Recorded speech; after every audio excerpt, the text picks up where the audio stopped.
Hey everyone, Hamish here from Bendigo Beer. Coming today to go through your first rendition, I suppose we'll call it, of Bendigo Talks. I've got some great locals here with me to talk about why you should come to Bendigo. First of all, I want to kick it off to Rhianwen. Rhianwen, you've obviously opened up this fantastic venue. Tell us a little bit about yourself, what brought you to Bendigo and everything else. Yeah, great. Thanks, Hamish. Well, I actually grew up in Bendigo. Lived here for many years, then went off travelling and uni and to explore the world, and then bought an old school and found myself back here. What is Miss Benham's? Yes. I would describe it as like a lounge bar, a basement bar, a speakeasy kind of place where with a restaurant kind of touch. So we have full food service here, but we also do really bespoke cocktails, craft beers, beautiful wines. So we've got the full hospitality match here. Hey, cheers. I think we need a cheers. Yep. Here's to Bendigo Talks. Bendigo Talks. Cheers to drinking at 10 a.m. Yeah. Look, so I'm a product of Bendigo as well for the better part of, crikey, a few years, like 22, 23 years. Yeah, I've worked pretty much everywhere that has a bar in Bendigo. And then, yeah, Dispensary come up for sale. It's been a Bendigo institution for, I think we're on like 11 years now, but we've only had it for 4. But yeah, we saw an opportunity to kind of capture or maintain something that's been a really interesting part of the Bendigo drinking and food scene. And it would have been a real shame to let it kind of fall by the wayside. And then we've got to really kind of put our stamp on it, which has been really, really fun. So it's a really nice little sandpit to play in. I love the laneway feel of it. It's just so funky and fun, and the vibe's cool. It's got a great vibe, yeah. It's there's worse offices to have, certainly. Yes. But it's kind of nice that you can. Depending on what you eat or drink, you can kind of pretend you're anywhere else in the world. So you can smash champagne and oysters and be like, you can kind of close your eyes a little bit hard and think, you know, you're in like some little Parisian laneway, or start smashing champagne. And you're like, oh, it's Spain. Or, so true. You know, it's middle of winter and you're rugged up and you're pounding Manhattans, and you can almost close your eyes and think of that awesome holiday you had in New York. Bendigo beer scene. I think everyone loves a beer every now and then, of course, and Bendigo is known for being one of the best regional cities in Australia for beer in general, and particularly craft beer. Looking at the future, we've got some great events coming up, Bendigo on the Hop, of course, and we love the fact that we've got great venues, which is obviously 2 of them are accounted for now, who are showing great support for the Bendigo community with craft beer, but also the fact that you guys are just loving and doing some great things. Everything. We love everything that's coming through. Yeah. Well, it's great to be back in Bendigo. I spent a bit of time at school here a few years ago, but my family came up from the Yarra Valley about 20 years ago to start our own vineyard and winery. So Dad had been a winemaker for about 20 years before that, and whilst he loves the Yarra Valley, really wanted to make Sangiovese, and we'd been in Tuscany, and he'd you know, really loved these multi-clonal wines that they have there, so he wanted to grow it in Victoria. And Heathcote, we travelled all around. We spent a lot of weekends looking. Bendigo was top of the list, as well as the Heathcote region, which of course is part of central Victoria, and we ended up on the Mount Camel range. So that was 20 years ago, and I came back to the business a few years ago doing marketing and now winemaking, and it's super fun with the big cellar door market we have up here and growing interest in all of these.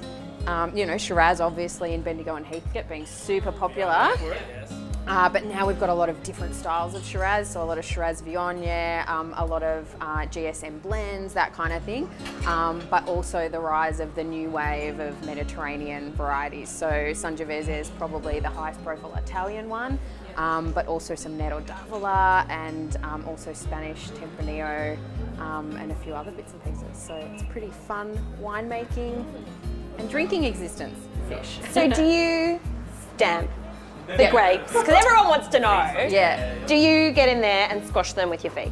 So we're pretty old school. We're pretty old world European, being from an Italian family. So Dad did a bit of training in both France and Italy. So definitely a foot stomp at the beginning and the end of ferment is quite common.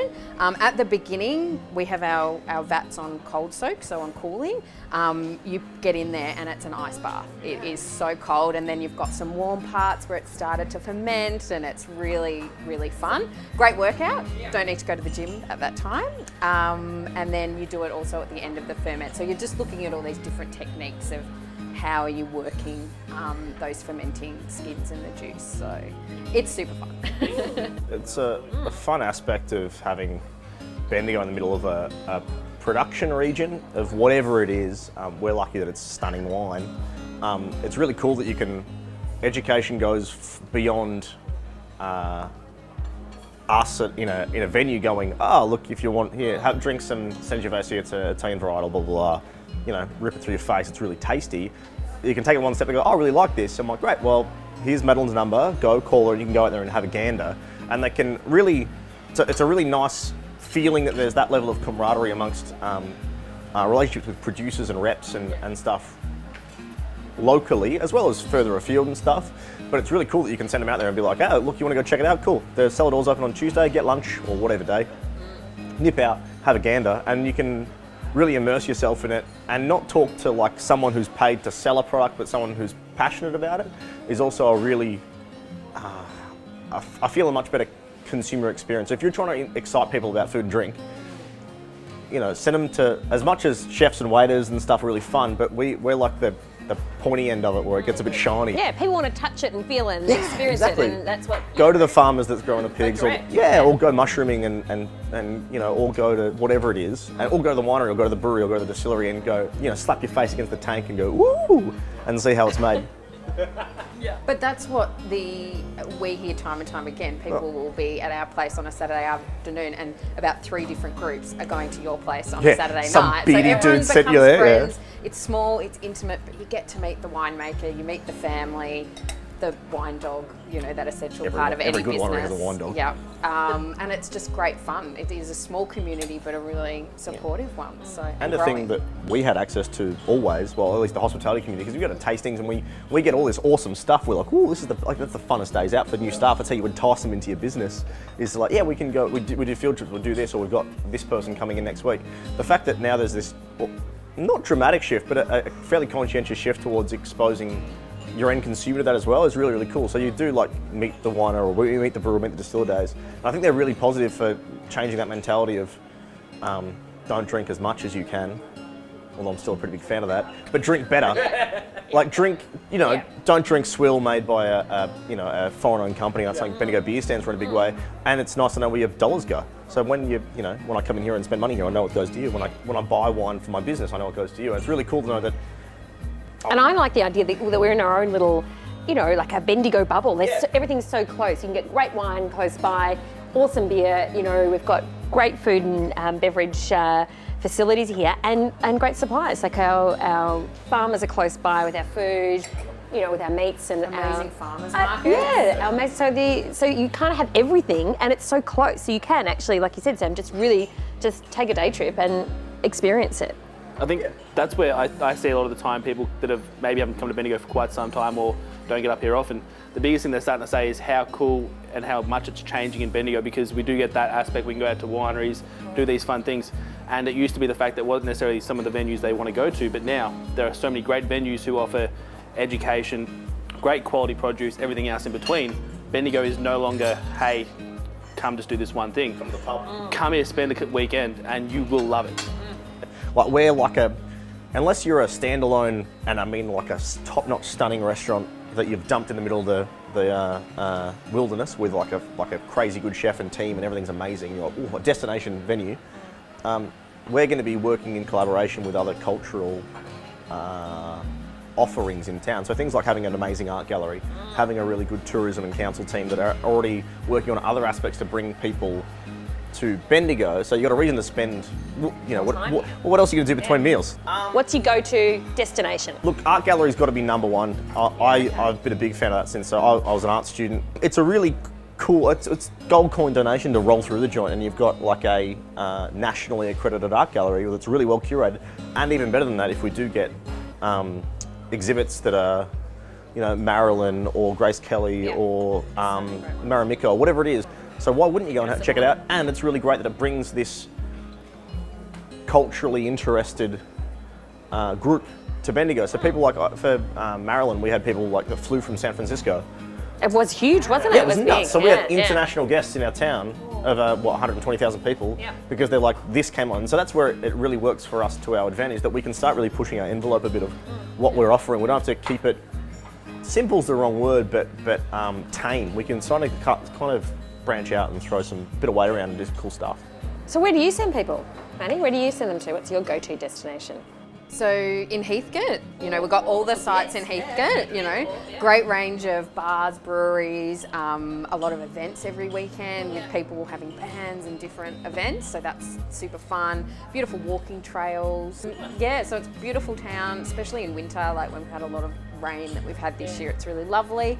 And then, you know, the ability to just jump over to other central Victorian areas it's super close. We're 30 or 40 minutes from everywhere. Colbernabon Silos, anyone has been to, you know? I haven't been. It's finished now though, isn't it? They're finished. They're finished painted, and they're absolutely ready. beautiful, Yes. little insight We've got more into food country coming. vibes. Hold that thought. Sorry, I'll stop. Don't, Sam needs the food. Quick, bring it on in. I don't need anything. I'll eat it.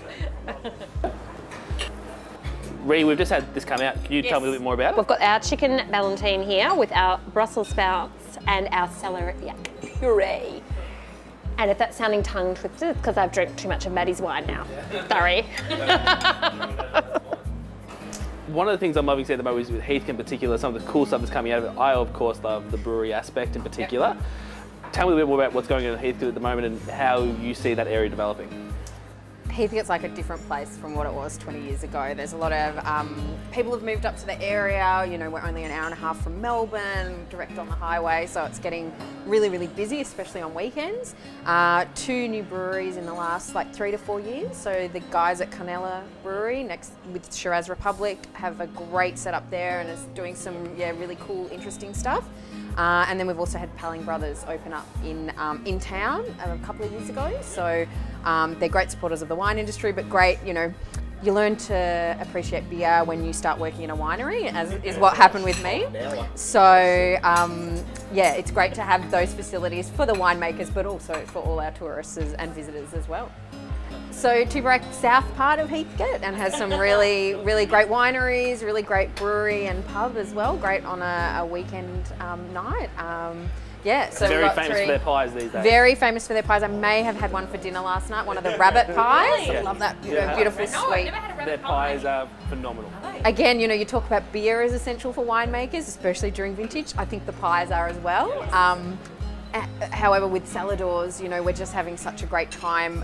Every, you know, couple of months, someone's opening up something new, events, larger venues. So that's a very common thing in Heathcote, which is more my stomping ground.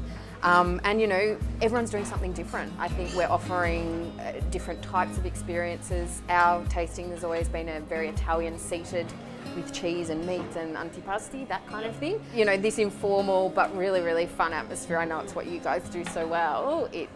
It's really great. So, and you can see it in the produce we get to eat. So it's growing, it's really good.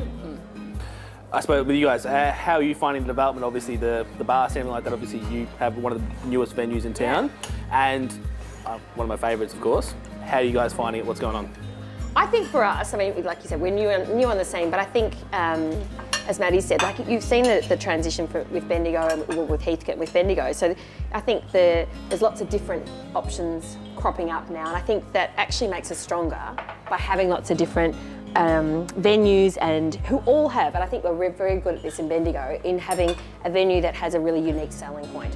So we're not copying the next one. There's lots of different things going on and lots of really unique and special, like Sam's venue, like I said before, I love that tiny laneway kind of feel and that kind of, you know, like you said, you can sit there and imagine you could be anywhere in the world, which is awesome. And the extensive wine list that you have and drinks list is amazing. So I just think, yeah, so I think you could, that's why you would go to the dispensary, absolutely. But you know, there's other, you know, if you want to go more, I guess, a fine dining experience, you can have that option with, you know, places like Mason's, and you can have, like, you know, world-class chefs, I think, you know, really, who's serving some fabulous food.